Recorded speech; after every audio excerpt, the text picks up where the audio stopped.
The guy was the new owner of a team, a baseball team that was in the basement of the league when he took it over. He went to the pitcher and he said, "What is your best throw?" He said, "Well, I got a good curveball and I've got a good fastball." And he went on talking about his different throws. He said, "But tell me this, what is your best throw?" He thought for a moment. He said, "I've got a good fastball." He said, "That's all I want you to work on. Nothing else. Just develop your fastball." The next year, they went to the World Series. Most people don't know where their fastball is. Most people go through life never discovering what their talents are. Most people never develop their talents. They have skills and abilities, but if you don't nurture them, if you don't develop them, they will never serve you. Your gifts can take you many places if you develop your gifts. And you'll be surprised at the things that you're able to do. When you learn how to block things out, when you learn how to keep thine eyes single, learning how to concentrate, learning how to focus in, deciding that you're going to focus to develop your skills, you'll be surprised at the ideas that will come to you, of the people that you'll be able to attract, of the opportunities that you'll be able to see. You'll begin to see things that have been standing there looking you in the face saying, "I can't believe this has been here all this time." Compare yourself to who you were yesterday, not to who someone else is today. Because you need to have a hierarchy of improvement. You need to be aiming for something. And that means you're going to be lesser than people who've already attained along that dimension. So the question is, who should you defeat in the final analysis? And the answer is, you should defeat your former self. You should be constantly trying to do that. And you're the right control for yourself too, because you're the one who's had all your advantages and disadvantages. How bad do you really want it?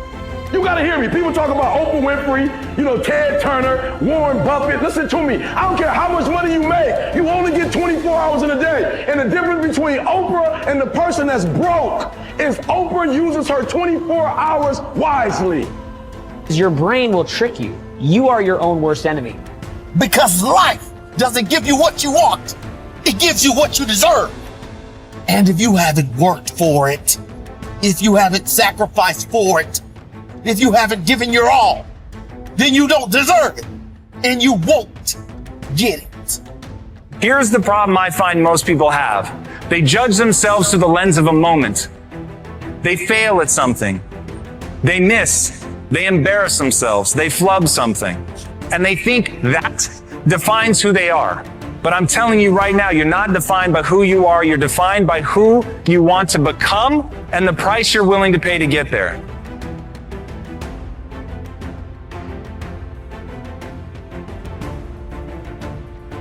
So everybody goes, how do you do that?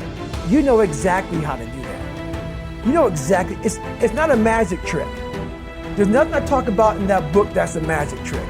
It's all back down to a very primitive mindset of we just have to do. It's like breathing.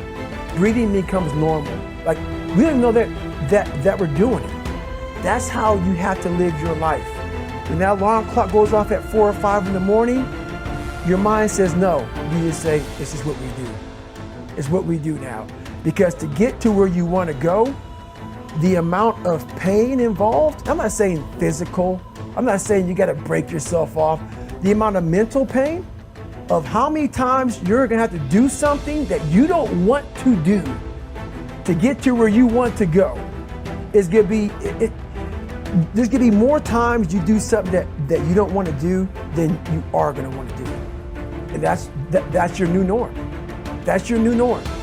So then it's like breathing.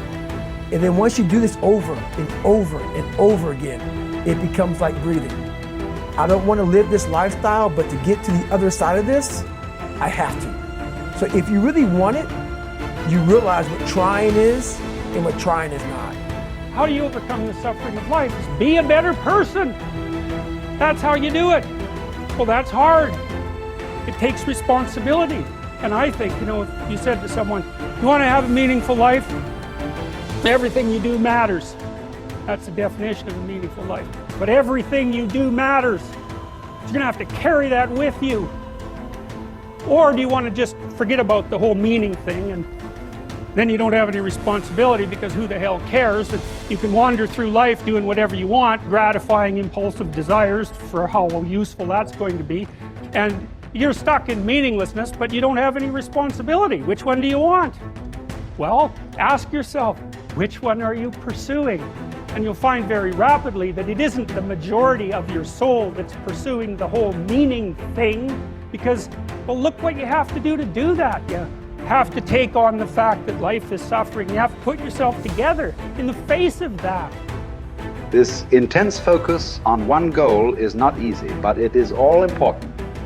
Orison Swetmarden wrote, "The giants of the race have been men and women of concentration, who've struck sledgehammer blows in one place until they have accomplished their purpose. The successful men and women of today are those of one mastering idea, one unwavering aim, men and women of single and intense purpose." Marden also said that every great man has become great. Every successful man has succeeded in proportion as he has confined his powers to one particular channel. Single-minded concentration in the direction of your dreams will intensify your desires and increase your emotional drive toward your goal. This intensity of concentration will activate the law of attraction and begin to attract people and opportunities into your life to help you to achieve your goal. The more you think about your goal, the more it will come to dominate and direct your life.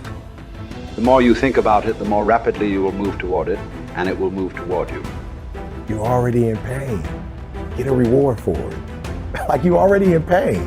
So at the end of the day, everything is already messed up. So why would you go through all that pain and not get something for it? Like, it doesn't make sense. Like, it doesn't make sense to put all those hours in. Okay, yeah, it was football, but it doesn't make sense to put all those hours in and not transfer those hours to something else. It doesn't make sense not to recycle the pain and get wealth or a successful life, a successful spouse, like whatever, have kids, whatever it is. And so for me, just going through my go-through, I was like, it can't end here. Like, bro, it can't end here. I've worked too hard. I've read the books. I've gone to the conferences. I went to the classes. I got the degrees. Like, it can't end with just life is gonna deal me this hand, you know? And so I truly feel, and I don't wanna promote gambling, you know, but I gambled, you know, as a young adult to make money.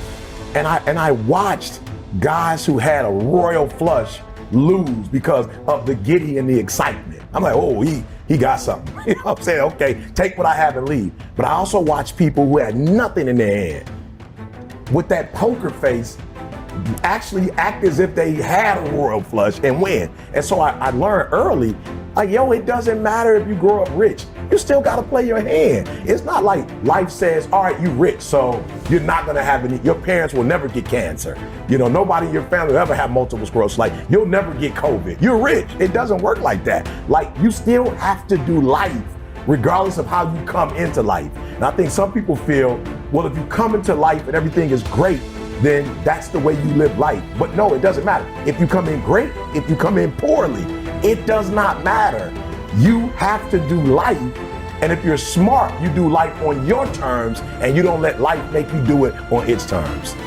Great men and women are those who absolutely believe that they are put on this earth to do something wonderful with their lives. They have a vision of something greater or better than their current circumstances. Personal greatness means having a sense of destiny and a conviction that your thoughts and your imagination are the only real limits to your possibilities.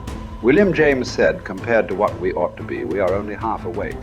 We are making use of only a small part of our physical and mental resources.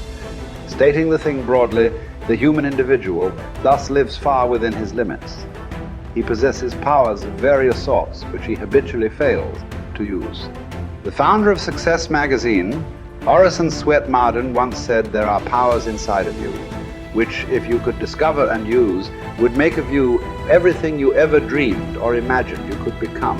In a 5-year study of leaders reported on in his book, Leaders, Warren Bennis discovered that each of them consciously avoided the comfort zone by continuously setting higher goals. They never allowed themselves to become complacent. They lived their lives fully extended, always striving to be and do more. To develop unshakable self-confidence, You need to see yourself and think of yourself as a leader, and to do what leaders do.